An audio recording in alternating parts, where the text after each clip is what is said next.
Acting Coordinator of Sports, Colin Peters, is being called on to either prove his statements, which accused the principal of instructing students to not participate in last Thursday's zonal meet, or offer a public apology. The call comes from President of the Grenada Union of Teachers, Lydon Lewis, who has labeled Mr. Peters' statement as irresponsible.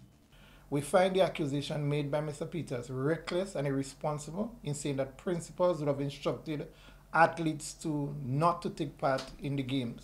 It's very unfortunate that Mr. Peters would use his position to attack senior public servants in this manner. It is unfounded, and I challenge Mr. Peters to bring to the public his evidence for accusing principals of telling students not to participate in the games. And failure to do so, I think Mr. Peters owes the principals of Grenada a public apology for his reckless and inconsiderate statement.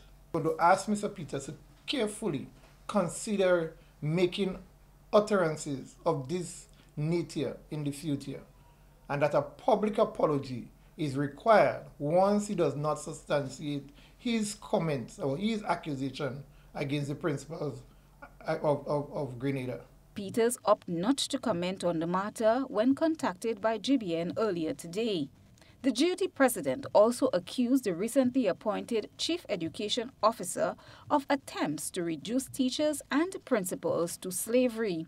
He was at the time referring to a memo sent from the office of the CEO on March 6th, the eve of the first zonal meet, to principal and staff of secondary schools. Once you tell a man that he must, or a worker, a human has no right to decide where he works or if he works, you have reduced that worker into being a slave. And so to forcibly remove teachers from the classroom and from the place of work that they were appointed to and instruct them to be in the stadium, you're reducing workers to nothing less than slaves. He pointed to the use of buses sent to the schools to transport students to the National Athletic Stadium as a noted misuse of resource. Come Wednesday, when the Western Zone meet will take place, Lewis says principals will determine just where they want to spend their workday. I would wait to see what the ministry would do if they would dock teachers' salary for being on work. Because they dock teachers' salary for not attending work. So now they're going to take teachers' salary for attending to school at the place they were appointed to.